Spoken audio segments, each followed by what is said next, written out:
This video is brought to you by CoolStuffInc.com and GatheringMagic.com, your place to explore the game. Hey, I'm Eric. I'm at Gen Con 2015, and this is my Ramirez DePietro Pirates and Sea Monsters deck.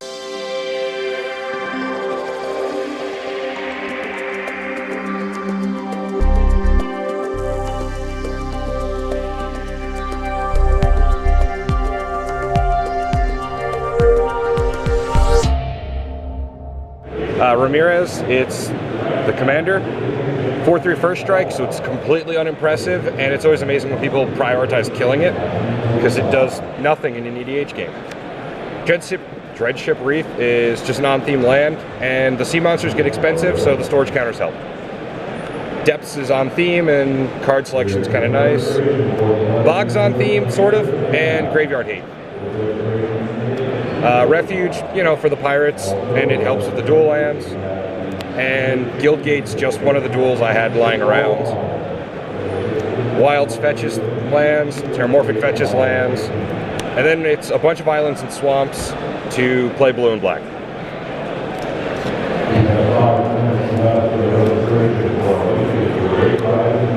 Chalice makes mana.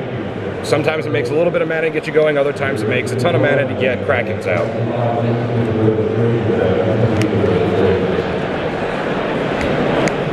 Soul Ring makes mana. Talisman fixes colors. Mind Stone sometimes turns itself into a card. I like to try and joke that pirates go on long journeys, but my friends never buy that. It just fetches lands. Sphere fetches lands. Ingot's Ingot. The Keyrune's kind of cute, but it's really just there for mana. Power Stone does the same thing, and if I can ever pick up the Weatherlight, I at least have a Power Stone for it. Sign in Blood draws cards. Compulsive Research is just a card I love, draws cards. I can make a joke about Tidings where the pirates greet each other, but really it's just there for the art and drawing cards.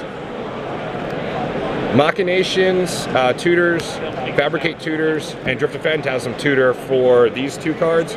Crystal Shard to help bounce some stuff, mostly a couple of my pirates. Or sometimes you can catch someone's commander and be like, put that back in your hand, slow down. And Quicksilver Fountain, which turns things into islands, which is really helpful for the Serpent that I was running at one point, and the different stuff that needs island walk. Giving people islands is handy.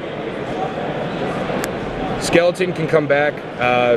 Not a great blocker, but a couple cannons sacrifice things. Bloodghast is the same deal. Skeletal Vampire is one of the best cards in the deck, just to show you how powerful this is. Now we're back to the themes. Thada isn't a pirate, but she steals things. And she always goes for mana rocks that help. Sig River Cutthroat in the stories is much more of a pirate than a rogue, so he's in, plus he draws cards.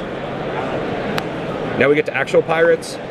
Cutpurse is cheap and fun. Sometimes you catch people. A lot of times you just pay mana, but you can get lucky. Footpad's the same thing, a little bit bigger, a little more expensive. And then the Brigand is the best one, which not only flies to actually have some evasion, but the 3 mana, you can often catch people when it's like turn 5, 6, they're tapping out. Sack your Sun Titan. Rishadan Airship's a flying pirate, and sometimes you need flyers. Talas Explorer has been eroded. All of the Talas creatures basically are eroded to be pirates. This is the flying chump blocker, but I get to peek at somebody's hand. This is just a flyer, but it's a pirate. That's what's important. It's a illusionary warrior, but it's a pirate. Gotta rock that theme. This is a pirate wizard who taps to draw a card, but the timing restriction's rough, but it's a pirate, so I'm running it. Armored Galleon is also a pirate. I'm not entirely sure why it's a pirate, but it's a pirate, so I'm running it. And I get the cool steampunky look. Same thing with Steam Frigate, it's a pirate. It has the island home effect, which is why we have Quicksilver. We've got Pirate Ship, who's a pirate, and it can ping people, which is surprisingly often the way I try and win, is just ping someone 40 times and that never works. I still can't pronounce this one properly. Kukemssa, whatever. It's a pirate, and it can steal artifacts from people, which is really handy. If you can get out early, hit someone, steal their soul rings, hit someone, steal signets. I'm just looking to grab artifacts because Krakens cost a lot. Like Tidal Kraken, who's 8 mana for an unblockable, and Pirates are afraid of sea monsters, which is why they're all in the deck. Shipbreaker Kraken's really handy if I can ever monster ship. It slows a bunch of things down and gives me a huge attacker. Deep Sea Kraken is a pet card of mine, and it's on theme, which made me happy. Suspend it and just let people cast it for you. Rexiel's awesome. He's on theme. He gets through tons of people's stuff. I make islands, people play Urborg, and he lets me cast people's good spells because this deck doesn't have many. Scourge of the Fleet bounces a bunch of stuff, ends on theme, which is really handy.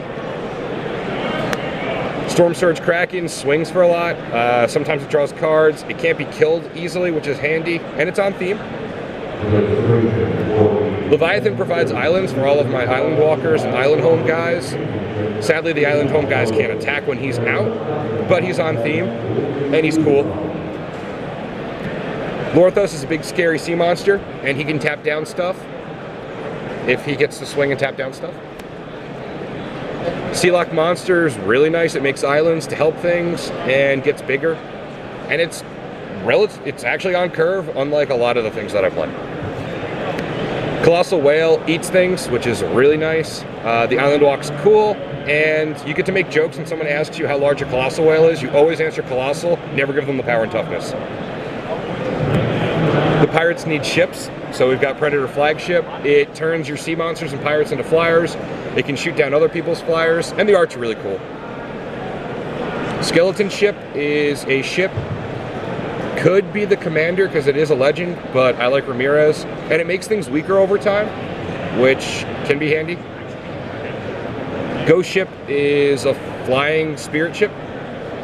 It's not actually a creature type ship anymore, but it regens and it blocks, and it gives the pirates a home. Fodder Cannon, which is part of the reason why we've got the Bloodghast and Reassembling Skeleton, to fire pirates, or not pirates, at people, well, their stuff. Hornet Cannon, because it's a cannon and it's hysterical to throw bees at people. Coastal Piracy to draw cards and, you know, be a pirate. Pirates are greedy, so we run greed to try and draw more cards to get to those lands and mana rocks. Aether Gale is a big storm, which pirates don't exactly want to run into, so we throw it at our opponents. Whelming Wave, pirates don't want to be hit with the wave, but all of our sea monsters dodge this, which is really nice. Capsize, while sometimes frustrating for your opponent, is something that we want to do to their ships. Sailmonger is a fun little on-theme card, joking with the sails and giving a bunch of things flyers. Plus, if you really need to take out somebody who's going out of control, it's nice if you have a couple Krakens out for the whole table to pay to give them flying. Far and away, pirates go on long journeys. It's more of a good stuff effect, but it kind of sort of ties in on theme.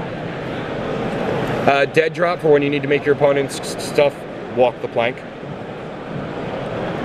Ultimate Price, because a lot of pirates didn't just attack things, they often would come up and be like, pay us, and we'll leave, and if they don't, we shoot their things. Coral Barriers, a newer edition. It's an early drop because the deck's kind of lacking in those, and I get a squid with Island Walk, which is nice. Leech is for the shallows that the pirates would hide in. Giving target creature lifelink is awesome when you can give your Stormtide Leviathan lifelink and gain back a lot of life. And then Thassa's Bounty to draw some cards and be kind of on theme. And that's the deck. Thanks for watching CMDR decks. Thanks for watching, and please subscribe and favorite this.